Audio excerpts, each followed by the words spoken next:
I don't like Donald Trump. I used to. I found him spontaneous, real, entertaining, but now I realize he's a mean bully. I know this partly because I saw that video of Trump mocking a disabled reporter.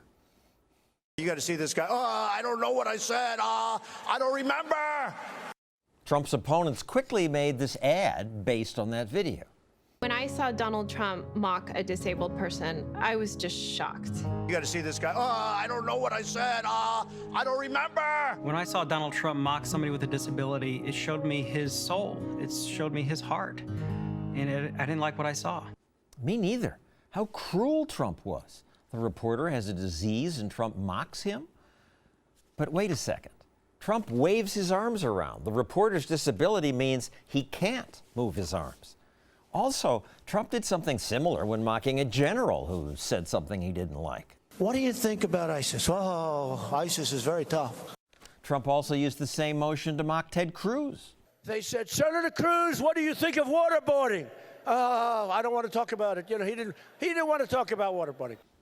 Turns out this is a Trump performance gimmick. It's not very nice, but it doesn't appear directed at a disabled person. But I didn't know this until I started researching this show. I'm a media junkie, but I never saw the other side of the story. The media really didn't cover it. Another reason I don't like Trump is that he supported the Iraq War and then lied about that. I read that in the elite media again and again. They said Trump voiced his support for the Iraq War on the Howard Stern show. But here's how Trump actually answered Stern's question. Are you for invading Iraq? Yeah, I guess so. I guess so. It's hardly a pushing for war. Later, as the drumbeat built for Bush to go into Iraq, Trump said this to Neil Cavuto. Perhaps he shouldn't be doing it yet, and perhaps we should be waiting for the United Nations. I wouldn't call that gung-ho support like so many commentators have said. Again, researching this show, I was surprised. The ruling class totally distorted that story. And by ruling class, I mean Hollywood, the political class, the media, so-called American elites. They said Trump was a big supporter of the war and that he mocked a disabled reporter. And I never heard the other side of the story. I feel pretty dumb. Makes me wonder what else I don't know. Joe Concha covers the media for the Washington, D.C. newspaper The Hill.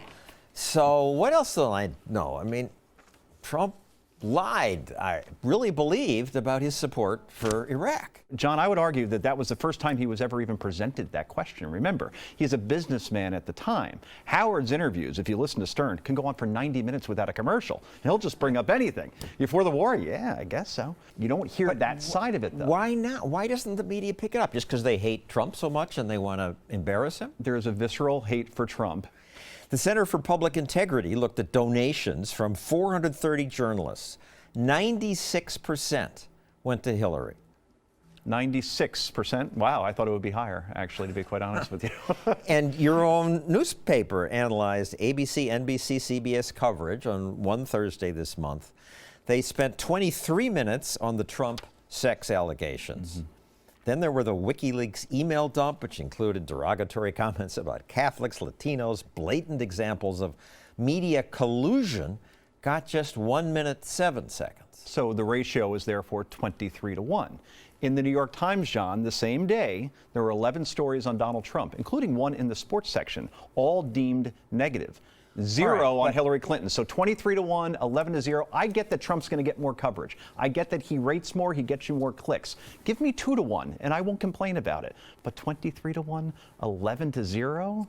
But I'll push back. Okay. Groping, sex, it's just going to bring in more eyeballs. Sizzle always beats steak, and sex always beats substance. So I get that. What the public wants to hear about. 23-1 hear about, though? In other words, you do this show, right? You have 6 blocks, A through F. You want to give me A and B for Trump and then C and D to Hillary? Would that be so hard? No, it's all Trump. Other wiki points, there was interesting stuff that could have been covered more. Donna Brazile giving Clinton debate questions ahead of time. It was covered, but wasn't big. Brazile barely got covered, relatively, in my opinion. Remember in the email, John, subject header said, from time to time I get debate questions, meaning it happened more than once. The Politico reporter wrote to Podesta, because I become a hack, I will send you the whole section that pertains to you. Please don't share or tell anyone I did this. He's sending his story for approval to Podesta? Yes. In other words, if I'm a reporter, John, and you've reported before, you could fact check. You could send John Podesta a question saying, I have a question about this in terms of the money you raised here. A separate question. No problem with that. It happens all the time. He sent the entire text that pertained to Podesta. The publication, Politico, never offered an apology. Because they're the ruling class. They mean well. They mean well, but that's why it keeps getting worse. The Clinton campaign told the New York Times which quotes they wanted printed. That is called quote approval. And in 2012, Margaret Sullivan, she's the public editor. She's basically the watchdog for the paper. She said, this practice is banned. So what happened to the reporter? Nothing. The editor didn't, there wasn't even an apology about it. And that's the thing. It's not even being acknowledged, and there is no contrition as well, which would go a long way with the reader saying, I know I did this, I shouldn't have, I'm sorry. All right. Now, I mean, they're in the tank. And of course, the New York Times leans left. I wouldn't read it, except that as a news person, I think. You think it leans left? You know the last time they endorsed a Republican candidate? 1956. But this election, I'm amazed at how totally they are in the tank for Hillary Clinton. Every day they do several anti-Trump stories, and much less about Clinton's emails or lies or pay-to-play tricks. This week I had to laugh when I opened the paper to see this big, it's like the centerfold, a 2-page spread listing all the people, places, and things Donald Trump has insulted. For example, Joe Biden is not very bright. Elizabeth Warren, sad to watch. Pocahontas. Jeb Bush is weak, had to bring in mommy to take a slap at me. Okay, I get it. Trump likes to insult people, but has the Times ever run a 2-page spread and say, Hillary's scandals and lies? They could. Just before she became First Lady of Arkansas, she started trading in cattle futures. She turned $1,000 into $6,000 overnight.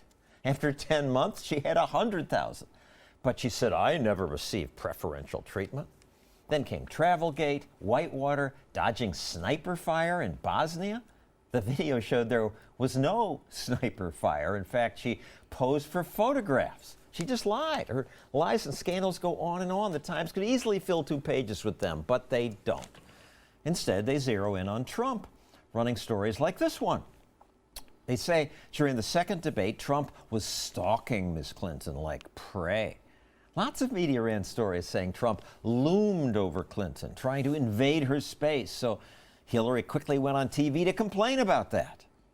He was really trying to dominate and then literally stalk me around the stage. And I would just feel this presence behind me. And I thought, whoa, this is really weird. I believe that, but it's just a smear. Watch the video. Clinton walked over to Trump's side of the stage. She stands in front of Trump, and because Trump's taller, the deceitful media could portray him as looming over poor Hillary.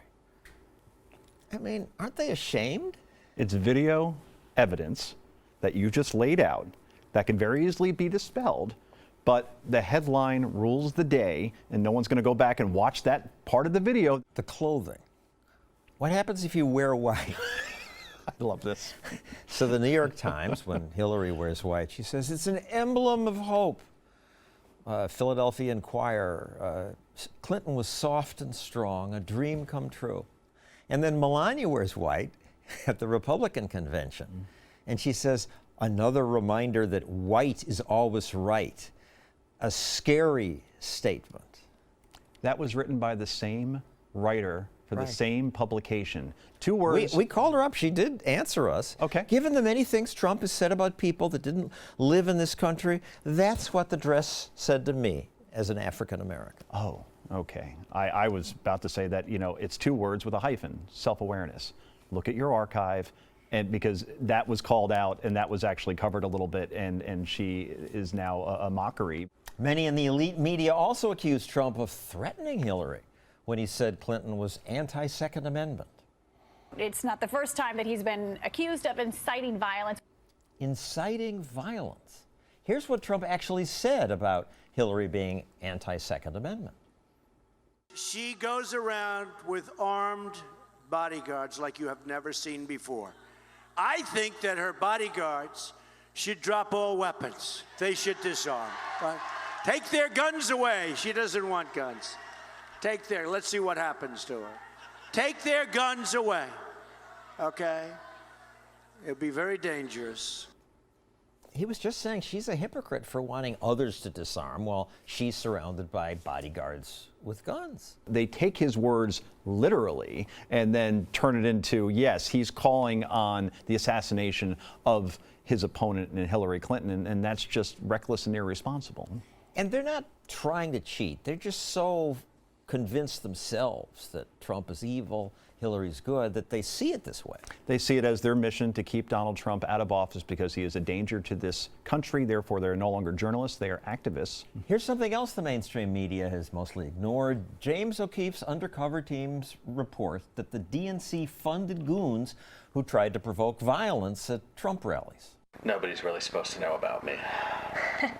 So the Chicago protest, when they shut all that was us. It was more him than me, but none of this is supposed to come back to us. We don't want it to come from the party.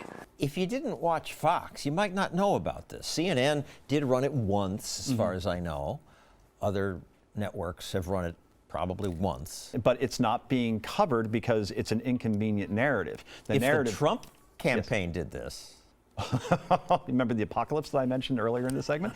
That's what we'll be seeing as well. The Week magazine has a cover story this week about what happens if Trump loses. And on the cover is about 100 white people brandishing AR-15s and pitchforks and has fire torches, and they're going to burn down the country if Trump loses. Remember where that narrative came from.